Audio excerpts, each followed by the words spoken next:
Shalom, salam sejahtera. Renungan malam seiman berjudul Pemulihan Hari Sabat.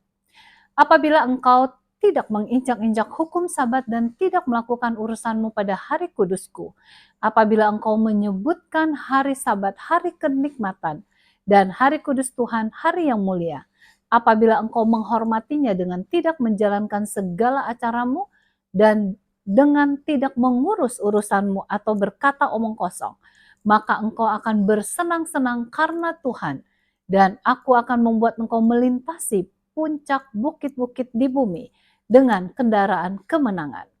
Aku akan memberi makan engkau dari milik pusaka Yakub, bapa leluhurmu, sebab mulut Tuhanlah yang mengatakannya. Yesaya 58 ayat 13 dan 14. Dalam Yesaya 56 dan 58 Allah memanggil Bani Israel untuk mengadakan suatu reformasi Sabat, mengungkap kemuliaan perhimpunan masa depan dengan orang-orang yang bukan orang Yahudi ke sampingnya. Yesaya 56 ayat 8.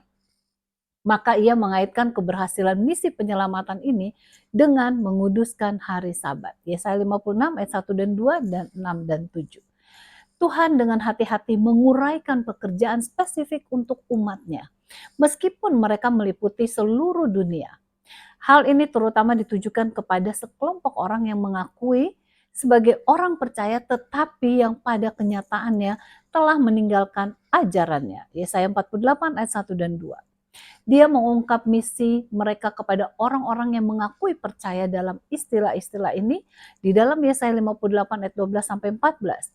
Engkau akan membangun reruntuhan yang sudah berabad-abad dan akan memperbaiki dasar yang diletakkan oleh banyak keturunan. Engkau akan disebutkan yang memperbaiki tembok yang tembus, yang membetulkan jalan supaya tempat itu dapat dihuni.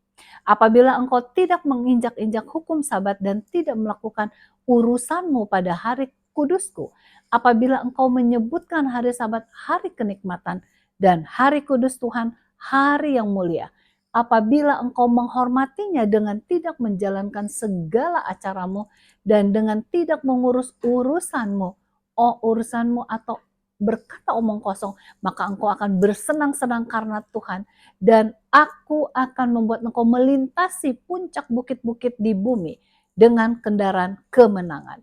Aku akan memberi makan engkau dari milik pusaka Yakub, bapa leluhurmu, sebab mulut Tuhanlah yang mengatakannya.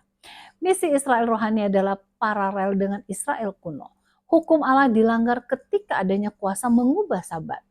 Sama seperti hari Sabat yang diinjak-injak harus dipulihkan di Israel. Maka pada zaman modern, lembaga ilahi yaitu hari Sabat harus dipulihkan dan pelanggaran pada tembok hukum Allah diperbaiki. Oleh sebab Allah itu tidak berubah. Malaikat 3 ayat 6. Dan Yesus juga tidak berubah dari dahulu, sekarang dan selama-lamanya. Ibrani 13 ayat 8. Maka sesungguhnya hukum Tuhan itu tidak berubah. Allah yang telah memerintahkan pemeliharaan hari Sabat adalah Allah yang sama yang menghendaki agar kita menurut hukum-hukumnya. Sebab itu sudah selayaknya umat Tuhan mempunyai penurutan kepadanya. Sebab dalam Kisah 5 ayat 29 menuliskan kita harus lebih taat kepada Allah daripada kepada manusia. Kiranya hidup yang penuh penurutan termasuk memelihara Sabat menjadi kesukaan kepada kita masing-masing. Kiranya Tuhan memberkati.